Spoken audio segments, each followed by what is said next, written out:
तो हम लोगों ने पिछले क्लास में देख लिया था कि क्लास 9 का जो हमारा चैप्टर चल रहा था हमारे आसपास के पदार्थ, तो उसके बारे में लोगों ने पढ़ लिया था कि पदार्थ के कितने भाग होते हैं, कितना टाइप होता है, बट मैंने ओवरऑल एक समरी ले ली थी। तो आज हम लोग क्या करने जा रहे हैं, आज हम लोग बाकायदा नोट्स वाइज कैसे आपको अपनी कॉपी में उतारना है, कैसे आपको लिखना है, इस टाइप से बिल्कुल वैसे लिख के लाया हूँ। तो आपको इसी प्रकार से इसकी डेफिनेशन लिखनी है, जो परमानेंट डेफिनेशन आप लिखोगे अपने एग्जाम में, आप अपने टेस्ट में, तो ये आप इस तरीके से लिखोगे।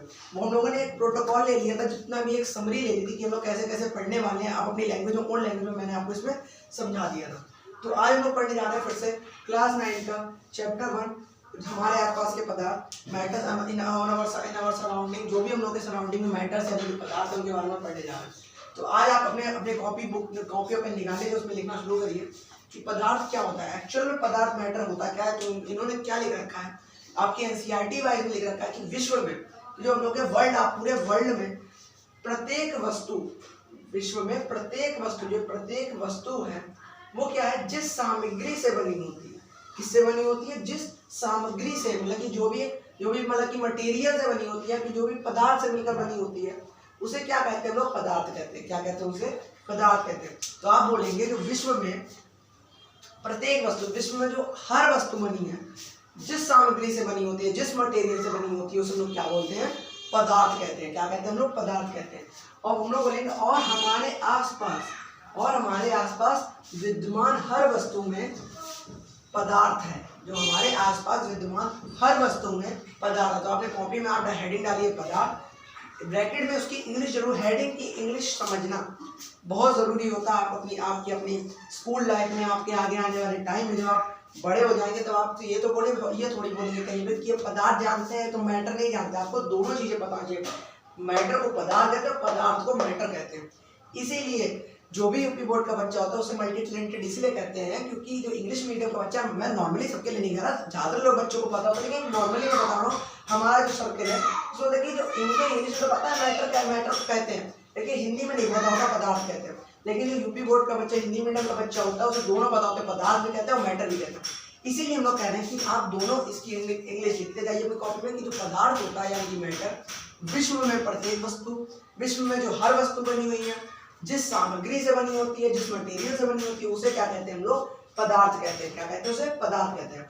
और हमारे आसपास, और हमारे जो आसपास, आप जब आप पढ़ा करो तो अपने हाथ चला के पढ़ा करो, और जो हमारे आसपास, और जो हमारे आसपास विद्यमान है हर वस्तु में पदार्थ है। हर वस्तु में क्या है, पदार्थ है। ये छोटा सा लिखा हुआ है, पदार्थ है।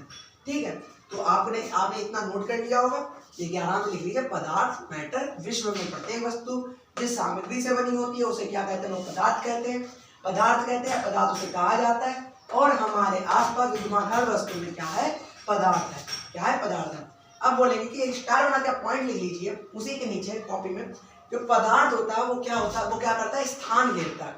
क्या वो करता है, स्थान घेरता है, यानी कि वो थोड़ा बहुत क्या करता है अपना, जैसे आपने ये आप एग्जांपल ले लो कि जैसे ये सरफेस रखी हुई है, ये आपकी मेज है, आपने ऐसे पेन रख दिया, तो पेन ने कुछ स्थान घेरा, कुछ स्पेस घेरा, उसने मतलब कुछ स्पेस उसने ऑक्युपाई किया। तो वही जो है, जो पदार्थ, जो हर पदार्थ होता है वो क्या होता है, स्थान घेरता है। क्या करता है, वो स्थान घेरता है। और इसका द्रव्यमान भी होता है, और इसका क्या होता है, मास, यानी कि द्रव्यमान भी होता है। ठीक है, और इसका मास यानी कि द्रव्यमान भी होता है। तो आप स्टार बना के उसी, आपने जो पदार्थ की हेडिंग लिखी होगी उसके नीचे स्टार बना के लिख लीजिए, पदार्थ स्थान घेरता है और इसका द्रव्यमान यानी कि मास भी होता है। ठीक है, अगला आते हैं। अब इन्होंने बोला जो तुमने भैया ये तो बता रहे कि पदार्थ क्या होता है, अब ये बताओ जो पदार्थ में जो कण पाए जाते हैं, छोटे छोटे अभी भी कण होते हैं जिनसे मिलकर पदार्थ बने होते हैं, इतने छोटे छोटे कण होते हैं जिन्हें लोग परमाणु कहते हैं। वो हम लोग आगे आने वाले आपके चैप्टर है परमाणु, उसमें हम लोग पढ़ेंगे, लेकिन आप अपनी समझ लीजिए छोटे छोटे कणों से मिलकर बने होते हैं पदार्थ। एक्चुअल में उनके भौतिक गुण बताओ, फिजिकल प्रॉपर्टीज उनकी बताओ। तुमने बोला आते हैं, मैं अभी बता रहा, तो आप बोलोगे कि कणों के भौतिक गुण क्या होते हैं, पदार्थ कणों से बना होता है। देखो हमने वही तो बोला, जो पदार्थ होता है वो किससे बना होता है, पार्टिकल्स यानी कि कणों से मिलकर बना होता है। यह सतत नहीं होता है, या क्या नहीं होता है, सतत नहीं होता है। पदार्थ के कण अत्यंत सूक्ष्म होते हैं, यानी या छोटे होते हैं। जो पदार्थ के कण होते हैं वो होते हैं सूक्ष्म होते हैं, यानी छोटे होते हैं। ये लोग नग्न आंखों से यानी कि नंगी आंखों से नहीं देख सकते। नंगी आंखों का मतलब, नंगी आंखें मतलब जैसे ये आंख है, ये तो मैं चश्मा लगा हुआ है तो वो अलग बात है। ये हम लोग की जो नॉर्मल आइज होती है इनसे हम लोग किसी पदार्थ के कण को नहीं देख सकते, लेकिन जो सूक्ष्मदर्शी या माइक्रोस्कोप होता है उससे हम लोग पदार्थ के कणों को देखते हैं। तो आपने देख लिया कि कणों के जो भौतिक गुण हो गए उनको आपने पढ़ा है। पदार्थ जो है कणों से मिलकर बना होता है। आपने हेडिंग डाली कणों के भौतिक गुण, फिजिकल प्रॉपर्टीज ऑफ पार्टिकल्स। आपने डाला कि पदार्थ के कणों से बना, पदार्थ क्या होता है, कणों से बना होता है। पदार्थ नीचे कॉमा लगा लीजिएगा तो ज्यादा सही लगेगा। रुकना, जब हम लोग बोलते हैं एकदम से हम लोग पढ़ते नहीं चले जाते हैं तो कॉमा इसीलिए लगाया जाता है कि आपको वहां पर रुकना है। पदार्थ कॉमा लगाओ तो रुक गए। फिर लोग पढ़ेंगे कणों से बना होता है। किससे बना होता है, पार्टिकल्स यानी कि कणों से बना होता है। और आप लिखेंगे यह सतत नहीं होता है। क्या नहीं होता है, ये सतत नहीं होता है, बिगड़ता नहीं है। पदार्थ के कण अत्यंत सूक्ष्म यानी कि छोटे या छोटे होते हैं। ठीक है, अब अगली हेडिंग आप डालोगे, ये हम लोग का यहाँ तक हो गया। देखो पदार्थ क्या होता है आपने लिख लिया होगा। विश्व में प्रत्येक वस्तु जिस सामग्री से बनी होती है उसे पदार्थ कहा जाता है।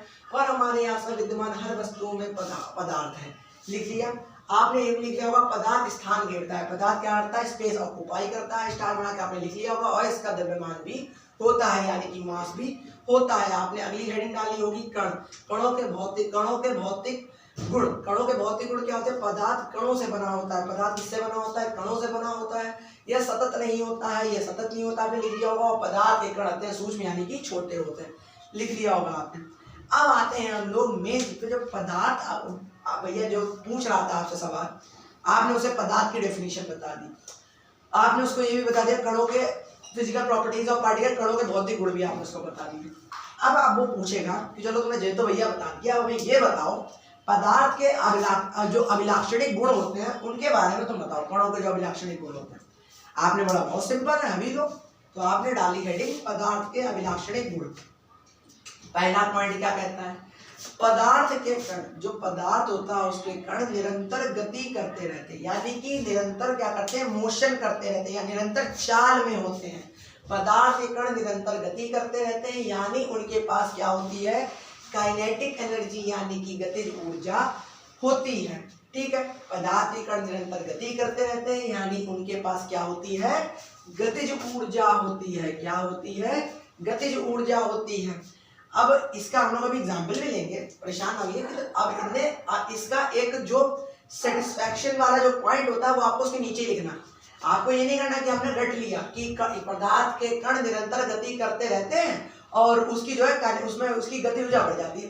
क्या गति ऊर्जा बढ़ जाती है आपको पता थोड़ी चला, तो आप उसके सेटिस्फैक्शन पॉइंट के नीचे स्टार बना के लिख लीजिए कि तापमान बढ़ाने पर, यानी कि जो तापमान आप बढ़ाते हो, जैसे कि आपने पानी उबालने को रखा, नीचे से गैस को और तेज फ्लेम कर दी उसकी, तो तापमान बढ़ाने से कणों की क्या होती है, गति तेज हो जाती है। गति की तेज नहीं आती, पानी उबल जाता है हो जाती है और आसमान में उड़ जाता है, पानी जो भाप बन जाता है उड़ जाता है, तो उसकी गति तो तेज हो जाती है कणों की। और क्योंकि कणों की गतिज ऊर्जा क्या होती है, बढ़ जाती है, यानी कि जो तापमान होता है, टेम्परेचर होता है, वो काइनेटिक एनर्जी पर प्रोपोर्शनल होता है यानी कि डिपेंडेंट होता है। आपने पढ़ लिया ना। अब आप ये सेटिस्फैक्शन पॉइंट लिखा तो आपको हमेशा याद रहेगा कि ये रटने वाली कोई चीज नहीं है, सिंपल सी बात है कि जो पदार्थ के कण होते हैं निरंतर गति करते रहते हैं उनकी, और इसका मतलब क्योंकि इनमें गति ऊर्जा पाई जाती है। आप बोला बताओ, सिद्ध करो इसको। आपने तुरंत बोला इसका सेटिस्फैक्शन पॉइंट, तापमान बढ़ाने से कणों की गति बढ़ जाती है, कणों की गति तेज आती है क्योंकि कणों की गति ऊर्जा बढ़ जाती है। सेटिस्फैक्शन पॉइंट है, सिंपल सा पॉइंट है। अगला हम लोग आते हैं, अगला है सेकंड वाला कि पदार्थ के कणों के बीच क्या होता है, रिक्त स्थान होता है, होल्स होते हैं, लूप होल्स। अब ये बोले इसे सिद्ध करो, पदार्थ के कणों, सेकंड पर डालूंगा, पदार्थ के कणों के बीच रिक्त स्थान होता है। क्या होता है, रिक्त स्थान होता है। जब हम चाय, कॉफी या नींबू पानी बनाते हैं, अब इसका ये एक एग्जाम्पल है, एग्जाम्पल से पढ़ोगे, ये उदाहरण आप लिखो, हर पॉइंट के बाद सेटिस्फैक्शन पॉइंट लिखो, सेटिस्फैक्शन यानी कि एग्जाम्पल पॉइंट लिखो, जिससे आपको हमेशा याद रहे। कोई पूछे ऐसा होता क्यों है, कारण उसके लिए लिखे होंगे, कारण भी देखो। अब उन्होंने बोला पदार्थ के कणों के बीच रिक्त स्थान होता है, आप किसी ने बोला सिद्ध करो इसको, आपने कहा अभी लो। जब हम चाय, अब बोला जब हम चाय, कॉफी या नींबू पानी बनाते हैं, सिंपल सी बात है, आप चाय, कॉफी या नींबू पानी बनाओ, कभी भी बनाते हैं तो एक तरह के पदार्थ के कण दूसरे तरह के पदार्थ से कैसे हो जाते हैं। एक सिंपल सा देख लो कि जब चाय, कॉफी या नींबू पानी बनाते हैं, ठीक है, चाय कॉफी नींबू पानी बनाते हैं, तो एक तरह के पदार्थ के कण, एक तरह के पदार्थ के कण होते हैं, पदार्थ के कण दूसरे तरह के, जो दूसरा पदार्थ हम लोगों ने मिलाया है, तो वो विलय के कण जैसे हैं, वो विलायक के कण जो हो गए। अरे विलय विलायक समझाएं, देखो पानी यहाँ पे दिख रहा, यहाँ पे देखो, जैसे ये है, ये पानी एक पदार्थ हो गया, ठीक है। अब जो इसके ऊपर चीनी या नींबू या जो भी अदरक चाय पत्ती जो भी मिला रहा है वो इसका दूसरा पदार्थ हो गया, ये पहला पदार्थ हो गया और ये दूसरा पदार्थ हो गया, ठीक है। तो अब ऐसे आप समझो, जब हम चाय कॉफी या नींबू पानी बनाते हैं तो एक तरह के पदार्थ के कण, तो एक तरह के जो पदार्थ के कण होते हैं वो दूसरे तरह के पदार्थ के कण, वो दूसरे तरह के पदार्थ के कण क्या होते हैं, कणों के बीच उपस्थित रिक्त स्थान में समावेशित हो जाते हैं। क्या होते हैं, जो दूसरे पदार्थ कणों के बीच जो उपस्थित जो रिक्त स्थान होता है, जो लूप होल्स होते हैं, उसमें जो क्या होते हैं वो समावेशित यानी कि समा जाते हैं। इससे अब निष्कर्ष इसका क्या निकला, कंक्लूजन इसका क्या निकला, इससे पता चलता है कि पदार्थ के जो पदार्थ के कणों के बीच क्या होता है, पर्याप्त रिक्त स्थान होता है। इससे पता चलता है कि पदार्थ के जो कणों के बीच होता है पर्याप्त रिक्त स्थान होता है। क्या होता है, पर्याप्त रिक्त स्थान होता है। थोड़ी बहुत यहाँ पे आपको पीछे लिख रही होगी, लेकिन वो आप सुनते जाओ, नोट डाउन, बोलते ही आप नोट डाउन करते हो कि देखो ये लिखा हुआ है, निष्कर्ष में लिख रखा है, इससे पता चलता है कि पदार्थ के कणों के बीच पर्याप्त रिक्त स्थान होता है। अब यहाँ पे आप डायग्रामेटिकली देख लो, यहाँ पे जैसे पानी जल है, जल को पानी वाला ले लिया लोगों ने, जो तो यहाँ पे हमने क्या बोला कि जो यहाँ पे जल है उसका जो लवण है, जो लवण को हम लोगों ने लवण डाल रखा है। अब इसमें लवण डालते ही चम्मच वाला हम लोगों ने लवण डाला तो लवण नीचे बैठ गया, पानी ऊपर हो गया। अब लोगों ने इसे हिलाया तो देखो लवण के कण भी उसमें घुल गए और जल के कण भी उसमें घुल गए, ठीक है। इससे आप डायग्रामेटिकली भी आप इसको समझ सकते हो। अब यहाँ तक आपने समझ में आ गया। अब अगला पॉइंट देख लो, जो पदार्थ के कण होते हैं वो एक दूसरे को आकर्षित करते हैं, ये इसका अगला पॉइंट है, अभिलाक्षणिक गुण है। तो इसको भी आपको सिद्ध करना है, इसको भी आपको सेटिस्फैक्शन पॉइंट लिखना है। सेटिस्फैक्शन पॉइंट क्या होता है, जब हम पानी के नल को खोलते हैं, जब हम पानी के नल को खोलते हैं और पानी यहाँ पे करा और नहाने जाते हो, पानी के नल को खोलते हो, कभी भी बैठे हैं बाथरूम में तो आपने जब हमने पानी के नल को खोलते हैं और पानी की धार को उंगली से तोड़ने की कोशिश करते हैं और पानी की जो धार में बह रही है आपको उसको उंगली से तोड़ने की आपने कोशिश करते होगे, तो तोड़ने की कोशिश करते हैं तो क्या होता है, वह धार टूट जाती है। वो क्या होती है, धार टूट जाती है। क्वेश्चन पूछ रहा तो क्या धार टूट जाती है, आप ऑफिस या ऑब्वियसली बातों की बता दो, पैसे बहने लगते हो तो ऑब्वियसली बात है नहीं टूटती है।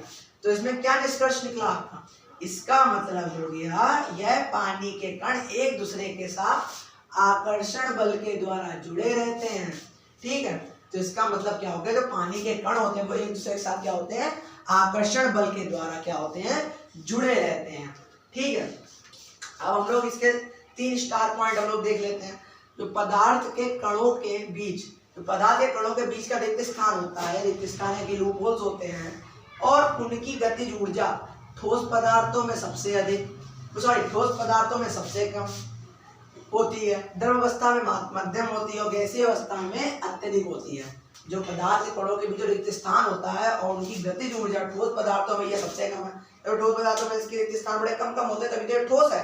द्रव में मध्यम होती है और गैसों में बहुत ज्यादा होती है, ठीक है। आकर्षण बल भी ठोस में अत्यधिक होता है, द्रव में मध्यम होता है और गैस में सबसे कम होता है, ठीक है।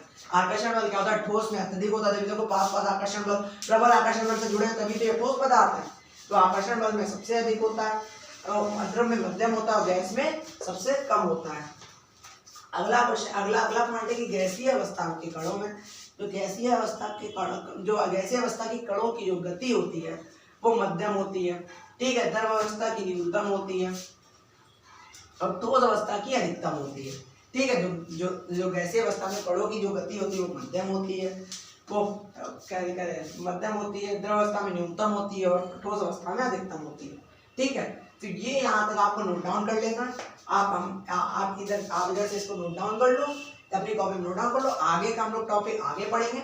आगे इसके बाद आएगा हम लोग को पदार्थ के जो अलग अलग गुण होते हैं उनके प्रकार आएंगे धीरे धीरे। तो इसके हम लोग कुल मिला के हमारे जो आसपास के पदार्थ है उनके बारे में लोग बिल्कुल डीप से पढ़ेंगे, NCERT वाइज पढ़ेंगे, कोई बाहर का टॉपिक नहीं होगा। और यहाँ तक आप लोग नोट डाउन कर लो। मिलते हैं अगली क्लास में, तब तक के लिए जय हिंद जय भारत।